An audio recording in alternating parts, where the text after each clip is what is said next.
Good morning. Thanks for joining us here for Wake Up Charlotte to Go. I'm Ben Thompson. Let's start off with Larry Sprinkle. He's got a check of your Tuesday forecast. Temperatures way above average the past 5 days, really more the same today. We saw a couple of days well into the 80s, upper 70s, maybe near 80 today. Then we have this cooler temperatures on the way for the end of the weekend to the upcoming weekend. As far as rainfall chances, about a 30 to 40% chance of a couple of showers out there tomorrow. Certainly not an all-day washout.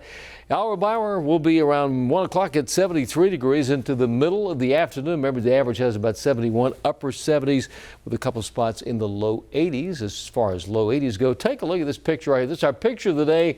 Myrtle Beach, South Carolina. There's sun out there reflecting off the Atlantic Ocean. We reflect those 7-day forecast temperatures at 80 tomorrow with a slight chance of showers. Upper 60s on Thursday, Friday morning. Kind of a chilly start of the morning. We'll drop into the mid-40s, about the same on Saturday and Sunday. Below average temperatures for the weekend, back to a little bit above for the beginning of next week. And that's your first one forecast, Ben. Larry, thanks. Turning now to a wrap of your top stories of the day. New video showing a second night of protests in Minnesota after a white police officer shot and killed a young black man.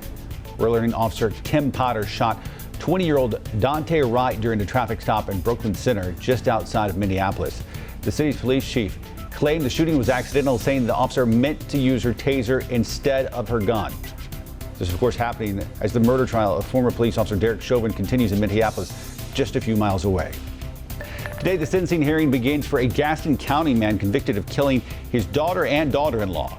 Roger Self drove his car into a packed Bessemer City restaurant back in 2018, pleading guilty to 2 counts of second-degree murder. Starting today, a judge will begin to hear evidence in the case and decide his punishment. Still looking for a COVID vaccine? Well, StarMed says they have hundreds of doses to give out today and tomorrow. No appointment necessary, folks. They're going to be at the Sheridan Hotel out near the airport today until 7 p.m. StarMed says they plan to have people in and out in 15 minutes. That's how quick they are. And they'll automatically schedule you for your second dose appointment as well. More details right now in the WCNC app. Good morning. I'm Billie Jean Shaw at CMS headquarters. Tonight, the board is going to vote on renaming an elementary school after the district says the name of the school is related to a white supremacist. We're talking about Barringer Academic Center over off of West Boulevard. Here are the 3 options: Charles Parker, Samuel Banks Pride, and Charles Sifford. Parker is a former slave who led the change of developing a thriving black community on West Boulevard. Pride is a former slave turned professor at Johnson C. Smith University, and Sifford was the first African American to win a PGA Tour. He's also a Charlotte native.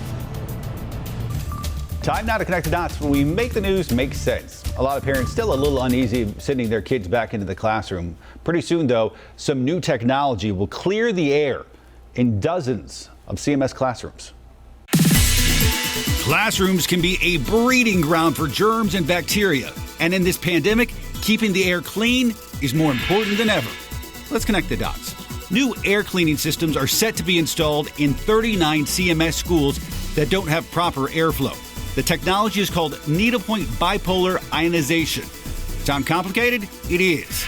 A device is placed on the school's air conditioner. It positively charges the air, robbing a virus of the hydrogen atoms it needs to stay alive. Here's the important part. Scientists say it's 99.9% effective at killing airborne germs, including the virus that causes COVID-19. That's not all.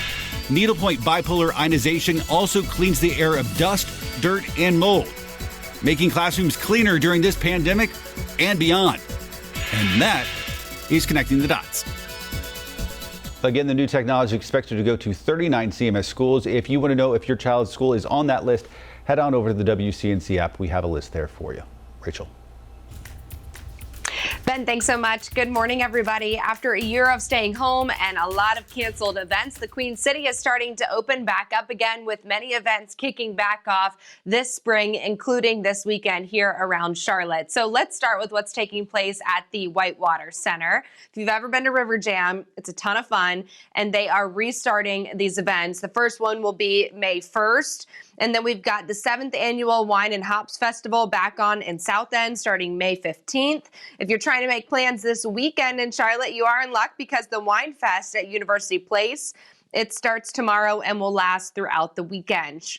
South Carolina Strawberry Fest also starting a week from Friday. So we want to know, not only are you ready for normal life, but are you going to be one of these people going to these events, or are you choosing to stay in your bubble as of right now? Many people have already texted us in comments, continue to do so, or tagged us on social media. Nick says that he is one that typically goes to every concert, but he is waiting for his second shot so that he can be part of the solution. Scott says that he is going to remain being a bit more cautious and staying in his bubble. So text us in what you think or drop a comment below. Our number is 704-329-3600. Of course, you can always catch us every single weekday morning starting at 4:30 a.m. on Wake Up Charlotte.